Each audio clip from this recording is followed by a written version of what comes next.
Hello my dear student, मैं मोहम्मद जियाउल स्वागत करता हूं आप सभी लोगों का आपके इस चैनल जिया क्लास 92 पे। और आज इस वीडियो में हम बात करने वाले हैं क्लास 10th एनसीईआरटी मैथ्स के एक्सरसाइज 3.2 यानी चैप्टर नंबर 3 जिसका नाम है pair of linear equation in two variables. इससे पहले हमने इसके 3.1 और इससे पहला चैप्टर पॉलिनोमियल्स और उससे भी पहला चैप्टर रियल नंबर्स चैनल पे जो है कि अपलोड कर दिया है। अगर आप उसे नहीं देखे हैं तो प्लीज़ उसे ज़रूर देखिए।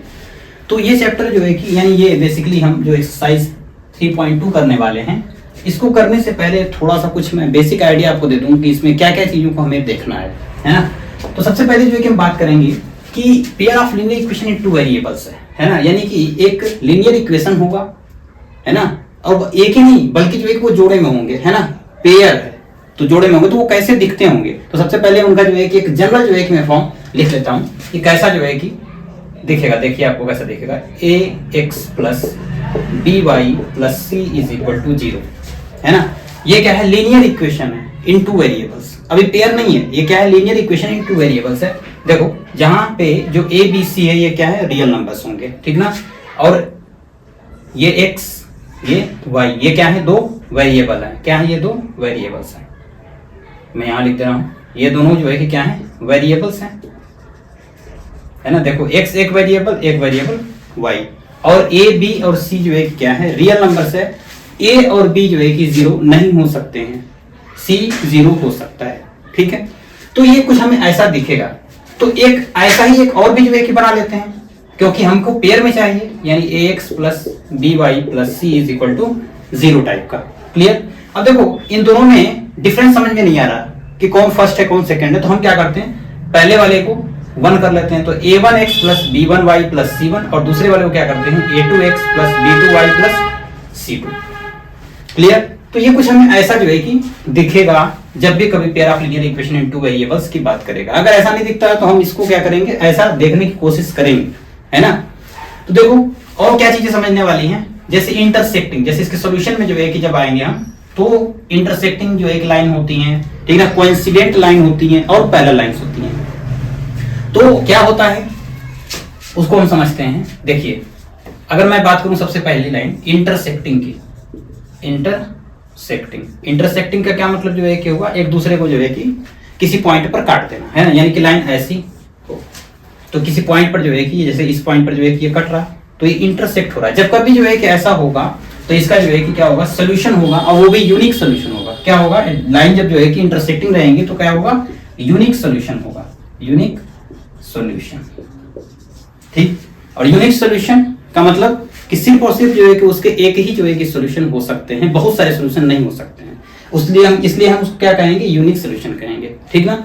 दूसरी जो है कि बात अगर मैं बात करूं तो लाइन कैसी हो सकती है, कोइंसिडेंट, यानी एक के ऊपर एक जो है कि लाइन हो सकती है। जैसे एक लाइन मैं दिखा रहा हूं अभी आपको, जैसे कोइंसिडेंट की अगर मैं बात करूं है ना, तो ये जो है कि कैसी लाइन जो है कि होंगी, जैसे एक लाइन ये, ठीक ना, लाइन 1 और इसी के ऊपर एक और जो है एक लाइन होगी ऐसे, लाइन 2 है ना। तो ये क्या हो गया, एक के ऊपर एक जो है कि चढ़ गया, तो ये हो गया कोइंसिडेंट, ठीक ना। जब कभी ऐसा होगा तो इसके यूनिक सॉल्यूशन ना होकर इनफाइनाइटली मेनी सॉल्यूशंस होंगे, बहुत सारे जो है कि होंगे। इसलिए क्योंकि हर पॉइंट पर जो है कि ये क्या देगा हमको, एक आंसर देगा है ना। तो इस तरीके से क्या हो जाएगा, बहुत सारे जो है कि सॉल्यूशन हमारे पास होंगे। इसको मैं लिख रहा हूं मेनी सॉल्यूशन, मेनी सॉल्यूशन, बल्कि आगे आप लगा लें infinitely many solution, infinitely many solution, बहुत सारे जो है कि इसके सॉल्यूशन होने वाले हैं, ठीक। तीसरी अगर जो है कि मैं बात करूं तो तीसरी जो है कि क्या लाइन हो सकती है हमारे पास, पैरेलल लाइन हो सकती है। कैसी हो सकती है, पैरेलल हो सकती है। पैरेलल का मतलब जैसे एक लाइन ऐसी है, एक दूसरी लाइन ऐसी होगी, ठीक है ना। ये पैरेलल जो है कि लाइन, जब कभी जो है कि पैरेलल लाइन जो है कि होता है तो कोई सोल्यूशन नहीं होता है, यानी इस केस में क्या होगा, नो सोल्यूशन, कोई सोल्यूशन नहीं निकलेगा, नो सोल्यूशन है ना, क्योंकि कहीं भी जो है कि ये एक दूसरे को इंटरसेक्ट ही नहीं कर रहा है, काट ही नहीं रहा है, ठीक है। इसलिए क्या होगा, नो सोल्यूशन का केस होगा, ठीक। इसके बाद भी एक चीज और समझने वाली है। देखिए जब कभी यूनिक सोल्यूशन जो है कि होगा और इनफाइनाइटली मेनी सोल्यूशन होगा तो इसको जो है कि हम दोनों को कंबाइंड रूप से क्या जो है कि कहेंगे, कंसिस्टेंट। क्या कहेंगे, कंसिस्टेंट है ना। जब कभी ये दोनों होगा तो इसको हम क्या कहेंगे, कंसिस्टेंट। ये क्या है, कंसिस्टेंट है। और इसमें जो है कि हम क्या कहेंगे, जब कहीं पैरेलल जो है कि लाइन हुई तो नो सोल्यूशन, इसका मतलब क्या होगा, इनकंसिस्टेंट। ये क्या है, इनकंसिस्टेंट, इनकंसिस्टेंट, ठीक। अब एक बात जो है कि और भी समझने वाली है कि क्या सर मैं हमेशा चेक करूंगा ग्राफ बना बना कर कि लाइन इंटरसेक्टिंग होगी कि कोइंसिडेंट जो है कि होने वाली है कि पैरेलल होने वाली है, नहीं है ना। हमारे पास एक ऐसा जो एक ही चीज है, यानी कि हम कह सकते हैं एक फॉर्मूला है जिससे हम ये पता कर सकते हैं कि लाइन कैसी होगी, इंटरसेक्टिंग होगी कि कोइंसिडेंट होगी कि पैरेलल होगी। ठीक है, तो मैं यहीं पे लिखता हूँ, बल्कि मैं इसके आगे लिखता हूँ, उधर जगह नहीं है। ठीक है, तो इधर मैं लिखता हूँ, देखो जब कभी इंटरसेक्टिंग जो है कि अगर हुआ, अगर लाइन इंटरसेक्टिंग हुआ है ना, तो इसके रेशियो से हम पता कर सकते हैं, यानी जो pair of linear equation in two variables है ना, इससे मैं क्या कर सकता हूँ, इसको पता कर सकता हूँ। ठीक है,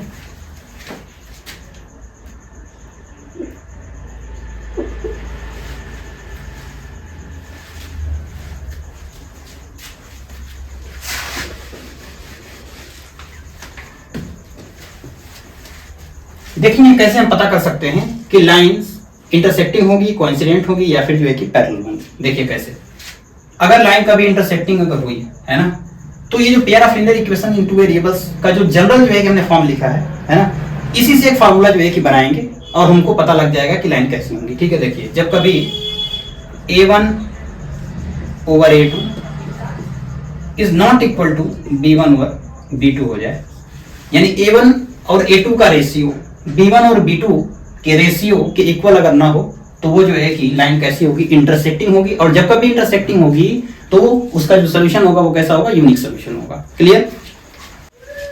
देखिए कोइंसिडेंट के लिए क्या होगा, A1 A2 का ratio is equal to B1 B2 का ratio is equal to C1 C2 का रेशियो, यानी कि जब सारे रेशियो क्या हो जाए, इक्वल हो जाए, तो उस वक्त जो लाइन होगी वो क्या होगी, कोइंसिडेंट होगी, यानी कि उसके बहुत सारे जो है कि सॉल्यूशन आएंगे, लाइन पे लाइन जो है कि क्या हो जाएगी, चढ़ जाएगी।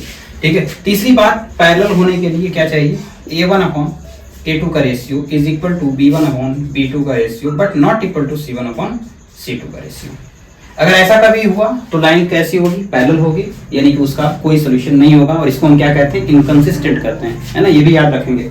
अगर यूनिक सोल्यूशन होगा या इनफाइनाइटली मेनी सॉल्यूशंस होंगे तो क्या होगा, कंसिस्टेंट। अगर जो है कि नो सोल्यूशन हुआ तो क्या उसका नाम होगा, इनकंसिस्टेंट।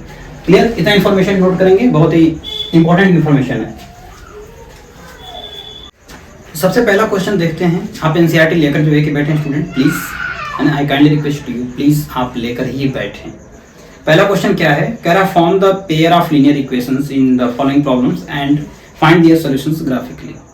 यानी हमें सबसे पहले तो इक्वेशंस मालूम करने हैं, वो पेयर ऑफ लीनियर इक्वेशंस हमें, उसके बाद जो है कि उनका सॉल्यूशन भी करना है, वो भी कैसे, ग्राफ से, यानी ग्राफिकल मेथड से, है ना। अगर पॉसिबल है तो आप ग्राफ जो है कि लेकर ही बैठें, क्योंकि ग्राफ पर जो है कि क्या होगा, बिल्कुल एक्यूरेट आपका आंसर आएगा। ठीक है, चलिए मैं यहाँ से कोशिश करता हूँ।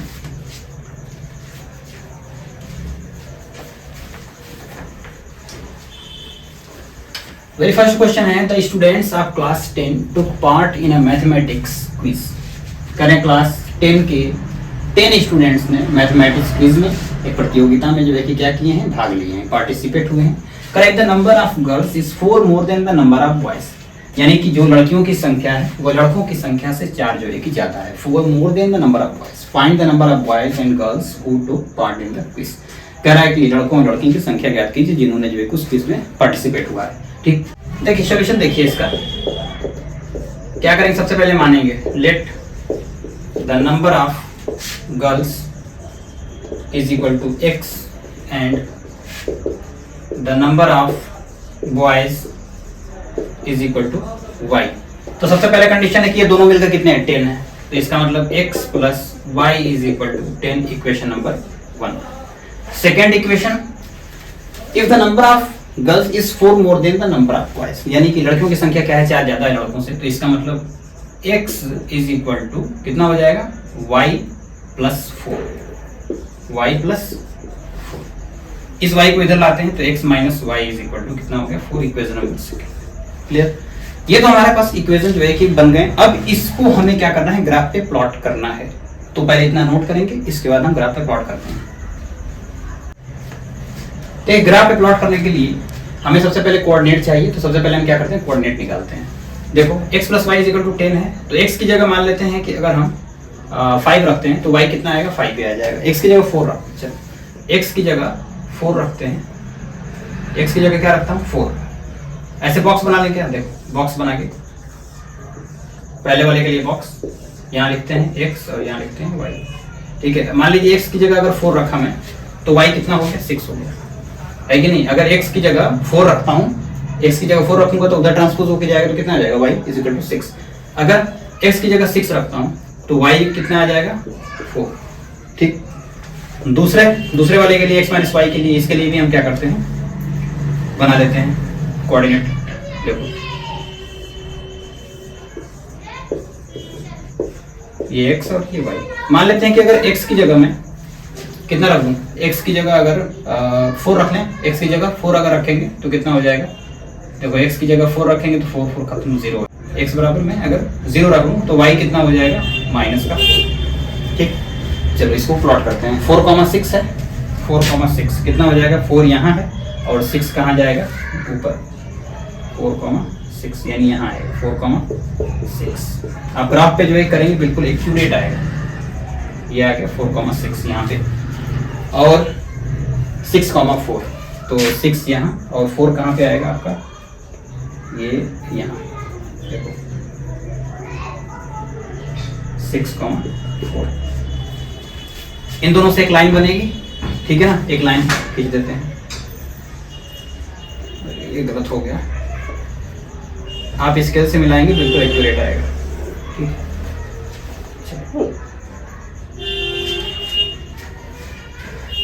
दूसरे वाला भी करते हैं। 4,0, 4 यहाँ और 0, ये यहीं पे आएगा 4,0, नीचे लिख देता हूँ 4,0 और 0,-4, 0,-4 यहाँ आएगा, 0 x में और y में कितना है -4, 0,-4 यहाँ पे।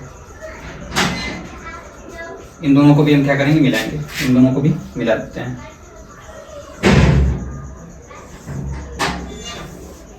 ठीक है, ये मिल गया। चलो अब सुनो, ये दोनों जो एक लाइन क्या की, इन दोनों लाइन की इक्वेशन भी लिख लेंगे, ठीक है ना। पहले इक्वेशन क्या है इसका, x + y is equal to 10 है और ये कितना है, x - y is equal to 4। ये दोनों लाइन जो है कि कहाँ पे इंटरसेक्ट की एक दूसरे को, जहां इंटरसेक्ट करेंगी वही पॉइंट क्या होगा, उसका सॉल्यूशन होगा। तो देखो ध्यान से, ये कहाँ इंटरसेक्ट कर रहा है, ये x में देखो 7, x में 7 और y में जो है कि कहाँ है ये 3 पर, तो 7,3 क्या हुआ, इसका सॉल्यूशन हुआ। यानी कि हमारे पास x कितना है 7 और y कितना हुआ 3, तो इसका मतलब कि जो नंबर ऑफ गर्ल्स हैं वो 7 हुआ और नंबर ऑफ बॉयज कितने हुए 3। ऑब्वियसली 3 और 4 7, यानी 4 ज्यादा है ना। ठीक, तो ये हम चेक भी कर सकते हैं। तो ये हमारे पास सॉल्यूशन आ गया इसका, है ना। हम क्या करेंगे, नीचे में इसके लिख देंगे कि number of girls is equal to 7 and number of boys is equal to 3। Note. तो देखेंगे क्वेश्चन नंबर 2 कर रहा है 5 pencils and 7 pens together cost ₹50, whereas 7 pencils and 5 pens together cost ₹46. Find the cost of 1 pencil and that of 1 pen। हमसे क्या कह रहा है, 5 पेंसिल और जो है कि 7 जो पेन है उनका एक साथ जो प्राइस है या कॉस्ट है वो 50 रुपए है, जबकि 7 पेंसिल और 5 जो है कि पेन एक साथ उनका जो है कि कॉस्ट कितना है 46 रुपए। तो हमें बताना है एक पेंसिल का कितना है और एक पेन का कितना है। तो हम सॉल्यूशन में क्या करेंगे, सबसे पहले मान लेंगे, लेट किया, let the cost of 1 pencil is equal to x, यानी ₹x है ना, and the cost of 1 pen is equal to y रुपया। ठीक, अब इसके बाद हम क्या करने वाले हैं, अकॉर्डिंग टू कंडीशन। क्या कंडीशन है कि 5 पेंसिल एंड 7 पेन है ना। देखो एक पेंसिल जो है कि कितने का है x रुपए का, तो 5 पेंसिल कितने का होगा 5x का, तो लिख दिया 5x प्लस एक साथ खरीदे जा रहे हैं। एक पेन जो है कि कितने का है y रुपए का, तो 7 पेन कितने का हो जाएगा 7y का। ये दोनों कितने रुपए का मिले हैं 50 रुपए के। ये हो गया इक्वेशन नंबर 1। इक्वेशन नंबर 2 की बात करें, यहाँ से where 7 pencils and 5 pens, 7 pencil और 5 पेन, तो 7 पेंसिल का 7x हो जाएगा और 5 पेन का 5y इज इक्वल टू कितने रुपए के खरीदोगे हैं 46 रुपए के। चलो ये हो गया, हमने इसको अलजेब्रिकली दिखा दिया। अब इस सिचुएशन को हमको ग्राफ पे प्लॉट करना है और साथ ही साथ सॉल्यूशन भी निकालने हैं। तो इतना नोट करेंगे, उसके बाद हम ग्राफ पे आपको बताते हैं। चलिए देखते हैं, सबसे पहले कोऑर्डिनेट निकालने पड़ेंगे हमें। तो x की जगह अगर मान लेते हैं कि मैं 3 रख देता हूँ, चलो x की जगह अगर मैंने 3 रखा तो 5 3 कितना हो गया 15, उधर गया तो 35, यानी y कितना आ जाएगा 5 आएगा ना। अगर दूसरी बार मैं अगर y की जगह 0 रख दूं, y की जगह 0 रख दूं, तो देखो x कितना जो है क्या आ जाएगा, ये वाला पार्ट तो पूरा 0 हो जाएगा, 10 आएगा, यानी x में 10 आ गया। ठीक, अब इस वाले के लिए मैं क्या करता हूँ, अगर x की जगह 3 रख दूं तो कितना आ जाएगा, 7 3 21, इधर जाएगा तो कितना हो जाएगा, ये 25, यानी ये भी 5 आ जाएगा। देखो अगर x की जगह 8 रख लें तो कितना हो जाएगा, 8 7 56, इधर जाएगा तो माइनस का 56 हो जाएगा, माइनस का 56 46, कितना हो जाएगा 10, तो y बराबर 2 आएगा। देखो 7 8 56 और इधर जाएगा तो माइनस का 56 हो जाएगा, माइनस में आएगा, तो 46 में 56 को घटा देंगे तो कितना आ जाएगा, माइनस का 10 और 5 गुना के 10 माइनस। चलो ठीक है, ये हो गया। अब ग्राफ पे प्लॉट करते हैं इस सिचुएशन को। 3,5, x में 3 और y में 5। तो आप अप्रोप्रिएट जो है ग्राफ के लिए आपको बनाने पड़ेंगे आपके ग्राफ पेपर पर। ये रहा मेरा 3,5। और क्या चाहिए हमको, 10,0, 10,0 यानी x में 10। अरे इसको थोड़ा सा हटाना पड़ेगा मुझे, मैं बाद में लिखूंगा इसको। 10,0, तो ये हो गया 9, ये हो गया 10, तो 10 और 0, यानी ये रहेगा यहीं पे 10,0। ठीक, इन दोनों को क्या करना पड़ेगा, मिलाना पड़ेगा। चलो मिला लेते हैं। 10,0, ये हो गया। ये कौन सी लाइन है, 5x + 7y, 5x + 7y = कितना है, 50। दूसरा क्या है हमारे पास, 3,5, 3,5, ये तो यहीं पे आएगा 3,5 है ना, 3,5 फिर से यहीं पे आ गया। और 8,-2, तो 8,-2, 8 और जो है ये -2, यानी ये कहीं नीचे, ये रहा। देखो 8,-2, ये आया 8,-2। इन दोनों को ही मिला लेते हैं, तो इन दोनों को जो है कि मिलाएंगे तो क्या हो जाएगा, देखो ये इसको ऐसे मिला देते हैं, ये बिल्कुल सीधा ही रहेगा, थोड़ा सा मेरा टेढ़ा हो गया है बट ठीक है, आप इसे सीधा करेंगे बिल्कुल। तो ये यहाँ पे जो है क्या होगा, कैंसिल होगा, कहाँ पे 3,5 पे, तो इसका आंसर क्या हो जाएगा 3,5। 3,5 का मतलब x की वैल्यू 3 और y की वैल्यू 5। ठीक है, x की वैल्यू 3 है, y की वैल्यू 5। नोट करेंगे। देखिए क्वेश्चन नंबर 2 स्टूडेंट क्या बोल रहा है, on comparing the ratios a1/a2, b1/b2 and c1/c2 find out whether the lines representing the following pairs of linear equations intersect at a point are parallel और coincident. यानी हमें इस क्वेश्चन में basically जो है कि पूछना चाह रहा है क्या, कि ये जो लाइंस आप देख रहे हैं ये कैसी हैं, इंटरसेक्टिंग है या कोइंसिडेंट है या पैरेलल है ना। और इसके लिए मैंने आपको जो है कि फार्मूला बता दिया, यहाँ पे लिख दिया है। तो फटाफट जो है कि हम क्या करेंगे, कंपेयर करके चेक कर लेंगे। तो देखो a1a2 और b1b2 c1c2 कंपेयर करने तो आपको आता ही होगा, अगर नहीं आता है तो फिर भी मैं एक क्वेश्चन में बता रहा हूँ आपको। देखो सबसे पहले हम क्या करेंगे, a1x + b1y + c1 = 0 को पहले वाले से कंपेयर करेंगे, और दूसरे वाले को a2x + b2y + c2 = 0, इस वाले को दूसरे वाले से कंपेयर करेंगे। ठीक है, ऑन कंपेयरिंग, ठीक है ना, on comparing the equations we get क्या, a1 = देखो यहाँ भी x है, यहाँ भी x है, यहाँ भी y है, यहाँ भी y है, और c1 तो ये तो कांस्टेंट टर्म होता है तो यहाँ 8 है। ऐसे ही a2 और देखो x, यहाँ भी x है, y यहाँ भी y है, और ये क्या है c2 कांस्टेंट है तो यहाँ कांस्टेंट। क्लियर। देखो कैसे कंपेयर करेंगे, x का कोफिशिएंट क्या है a1, यहाँ x का कोफिशिएंट 5, इसका मतलब a1 = कितना हो गया 5। और यहाँ b1 की अगर मैं बात करूँ तो b1 = जो है कि चेक करेंगे, b1 जो है कितना हो जाएगा इसमें -4। देखो यहाँ प्लस होता है ना, और ये क्या है माइनस, तो हम उसको साइन के साथ लेंगे, साइन के साथ लेंगे, तो b1 = -4। c1 की अगर बात करें हम तो c1 = कितना हो जाएगा 8। ठीक है, c1 = 8। a2 की बात करें तो a2 वाला इसमें से देखना है हमको, तो a2 कितना है 7, b2 कितना है 6, और c2 की बात करें तो ये कितना है -9, +9 नहीं -9। ठीक, अब चलो और देखते हैं, कंपेयर करते हैं a1/a2। देखो a1/a2 = क्या हो जाएगा, a1/a2 = 5/7। अगर b1 और b2 को चेक करें तो कितना होगा -4/6। इसको कैंसिल कर लेते हैं थोड़ा, 2 2 4, 2 3 6। तो b1/b2 जो है कि क्या आ रहा है -2/3, और c1/c2 की अगर बात करें तो कितना आ रहा है 8/9। अब देखो एक बार, a1/a2 कितना है 5/7, और b1/b2 कितना है -2/3। ये दोनों इक्वल नहीं है, है ना, यानी A1/A2 और B1/B2 भी इक्वल नहीं है, तो हमें ये चेक करने की अब कोई जरूरत भी नहीं है, ठीक है ना। A1/A2 और B1/B2 जो है कि क्या है हमारे पास इक्वल नहीं है। इसका मतलब लाइन कैसी होगी, यहाँ पे लिख देंगे A1/A2 is not equal to B1/B2, hence line is कैसी, इंटरसेक्टिंग। लाइन कैसी होगी, इंटरसेक्टिंग। क्लियर, नोट करेंगे।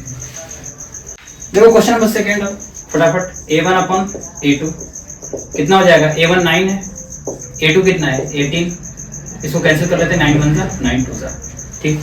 और फिर B1 और B2 की बात करते हैं, तो B1/B2 3 और 6 है, 3/6 कितना हो गया, 3 1 6, 3 1 3 एंड 3 2 6। C1/C2 की अगर बात करें तो C1/C2 कितना है 12/24, ये भी कैंसिल। अरे ये क्या आ गया, देखो ध्यान से, A1/A2 का भी रेशियो 1/2, B1/B2 का भी रेशियो 1/2, C1/C2 का भी रेशियो 1/2। और जब कभी ऐसा होता है तो क्या होती है लाइन, कोइंसिडेंट होती है, देख लो कोइंसिडेंट, है ना। तो कैसी लाइन से की हुई, यहाँ पे लिखेंगे क्या कि A1/A2 is equal to B1/B2 is equal to C1/C2, है ना। इसलिए लाइंस कैसी हो गई, लाइंस कैसी है, कोइंसिडेंट, कोइंसिडेंट। यानी इसके अगर सॉल्यूशन की बात करेंगे तो इनफाइनिटी मेनी सॉल्यूशंस होने वाले हैं, नोट करेंगे। क्वेश्चन नंबर 3 देखिए, A1/A2 कितना हो जाएगा 6/2, 2 1 2, 2 3 6, यानी 3 आ रहा है। B1/B2 की अगर बात करें तो B1/B2 कितना हो जाएगा -3, और यहाँ कुछ भी नहीं है, देखो ना y क्यों कोएफिशिएंट में कुछ नहीं है, तो जब कुछ नहीं होता तो क्या होता है 1 होता है, तो यहाँ क्या है कोएफिशिएंट 1 -1, देखो ये भी कैंसिल हो गया, 3 आ गया। इसके बाद C1/C2 की अगर बात करें तो C1 कितना है 10 और C2 कितना है 9, ये कैंसिल नहीं होगा। ध्यान से अगर आप देख पा रहे हो तो A1/A2 is equal to B1/B2 but not equal to C1/C2, ये किसका केस होता है, पैरेलल लाइंस का। देखो A1/A2 is equal to B1/B2 is not equal to C1/C2, it means lines कैसी होंगी, पैरेलल होंगी। तो यहाँ पे लिख देंगे clearly A1/A2 is equal to B1/B2 but not equal to C1/C2, hence lines कैसी हैं, पैरेलल, कैसी हैं, पैरेलल। क्लियर, फटाफट नोट करेंगे। क्वेश्चन नंबर 3 में देखिए, कर I am comparing the ratios A1/A2, B1/B2 and C1/C2, find out whether the following pair of linear equations are consistent और इनकंसिस्टेंट। इसमें हमें बताना है कि कौन कंसिस्टेंट है और कौन इनकंसिस्टेंट है, तो अगेन हम इसे यूज कर लेंगे, ठीक है कि नहीं। अगर जो है कि ऐसा हुआ तो इंटरसेक्टिंग है, अगर इंटरसेक्टिंग है तो क्या होगा, बताए थे ना कंसिस्टेंट, और अगर ऐसा हुआ तो कोइंसिडेंट, और ये भी क्या होता है कंसिस्टेंट। सिर्फ ये वाला जो केस है इसका क्या होता है, इनकंसिस्टेंट, ठीक है। चलो पहला क्वेश्चन क्या है इसमें, 3x + 2y is equal to 5 and 2x - 3y is equal to 7। देखेंगे A1/A2 क्या है 3/2, B1/B2 क्या होने वाला है, B1/B2 2/-3, है ना, 2/-3। C1/C2 क्या है, C1/C2, देखो बहुत ध्यान से, इधर लाएंगे तो -5, इधर लाएंगे तो -5, और इसको भी 7 जो है कि इधर लाएंगे तो क्या हो जाएगा -7, यानी फिर से माइनस माइनस कैंसिल, तो कितना हो जाएगा 5/7। ये देखो ये 3/2 है, ये 2/3, 2/-3, ये 5/7, कोई भी इक्वल नहीं है ना। तो पहली बात कि हम दो ही चीज से पता कर सकते हैं, देखो ये दोनों जब इक्वल नहीं है तो इसको हमें निकालने की जरूरत ही नहीं थी, है कि नहीं। तो clearly A1/A2 is not equal to B1/B2, इसका मतलब जो है कि क्या होगा, ये कंसिस्टेंट होगा, क्योंकि इंटरसेक्टिंग लाइन होगी तो ये क्या होगा, कंसिस्टेंट, कंसिस्टेंट, ये कंसिस्टेंट हो गया, नोट करेंगे। सेकंड देखते हैं, सेकंड क्या है, 2x - 3y is equal to 8 and 4x - 6y is equal to 9। Again check करेंगे हम, A1/A2 का रेशियो कैसा है 2/4, इसको कैंसिल कर लेंगे, 2 1 2, 2 2 4, 1/2 आया। B1/B2 चेक करेंगे, B1/B2 देखो ये भी माइनस, ये भी माइनस, तो दोनों कैंसिल हो जाएंगे, 3/6, 3 1 3, 3 2 6, ये दोनों तो इक्वल हो गए। C1/C2 को भी चेक करने की जरूरत है, क्या हो जाएगा, C1/C2 इज इक्वल टू 8/9, ये कैंसिल नहीं होगा। तो क्लियरली हम देख रहे हैं कि A1/A2 is equal to B1/B2 but not equal to C1/C2, और ये किसका केस होता है, पैरेलल लाइन का, है ना। ये दोनों जो है कि क्या हो जाए, बराबर हो जाए, और तीसरा वाला बराबर ना हो तो क्या होगा, पैरेलल। इसका मतलब ये इनकंसिस्टेंट है। कैसा होगा, इनकंसिस्टेंट, इनकंसिस्टेंट। नोट करेंगे। क्वेश्चन नंबर 3 इसका देखते हैं। A1/A2 का रेशियो क्या है, 3/2, 3/2/9 है ना, 3/2, A1 की जगह 3/2 और जो है कि A2 की जगह 9। B1/B2 इसको थोड़ा सॉल्व करके लिख लेते हैं आगे। 3 कितना हो जाएगा, 9 2 18 है ना, इधर कैंसिल, 3 1 3 एंड 3 6, यानी 1/6 आ रहा है, ये 1/6। और ये कितना हो जाएगा, B1/B2 की अगर बात करें तो B1/B2 इज इक्वल टू 5/3 में माइनस का 10 यहाँ से इसको भी सॉल्व करेंगे तो माइनस का कितना आ जाएगा नीचे 30 है ना, और ये भी कैंसिल हो जाएगा तो कितना आ रहा है 6, यानी 1/6। ये माइनस में आ रहा है, ये तो माइनस में नहीं था ना क्वेश्चन में, चलो नहीं माइनस में नहीं है, ठीक है। इसके बाद C1/C2 की अगर बात करें, अब बात ही क्या करें, ये दोनों इक्वल ही नहीं है आपस में, है कि नहीं। क्या बात करें C1/C2 की, यार ये तो इक्वल ही नहीं है। पहले ये A1/A2 जो है कि is not equal to B1/B2 का केस हो गया। इसका मतलब ये लाइन कैसी होंगी, इंटरसेक्टिंग, और इंटरसेक्टिंग को क्या कहते हैं हम, कंसिस्टेंट। बस बात खत्म। ये कैसे लाइन होगी, कंसिस्टेंट। यहाँ पे लिख देंगे है ना, क्योंकि A1/A2 is not equal to B1/B2, इसलिए क्या है, कंसिस्टेंट। क्या है, कंसिस्टेंट। नोट करेंगे। क्वेश्चन नंबर 4 देखते हैं। A1/A2 इज इक्वल टू कितना हो जाएगा, 5/10, यानी इसको कैंसिल करेंगे तो 5 1 5 5 2 10 माइनस का 1/2। B1/B2 को अगर चेक करेंगे तो B1/B2 is equal to minus का 3/6 हो जाएगा, 3 1 3 3 2 6, यानी ये भी माइनस 1/2। इसका मतलब C1/C2 की हम चेक करेंगे। C1/C2 की अगर बात करें तो कितना हो जाएगा, देखो इसको इधर लाएंगे तो माइनस का 11 है ना, और इसको इधर करेंगे तो कितना हो जाएगा 22। बात एक ही है, अगर 11/-22 भी रखेंगे तो भी सही आएगा है ना। ये कितना आ जाएगा, 11 1 11 11 2 22, तो कितना हो गया, ये भी माइनस का 1/2। Clearly A1/A2 is equal to B1/B2 is equal to C1/C2। A1/A2 is equal to B1/B2 is equal to C1/C2। जब ऐसा केस है तो क्या होगा, कोइंसिडेंट। और कोइंसिडेंट को क्या कहते हैं, कंसिस्टेंट। क्या कहेंगे, कंसिस्टेंट, कंसिस्टेंट।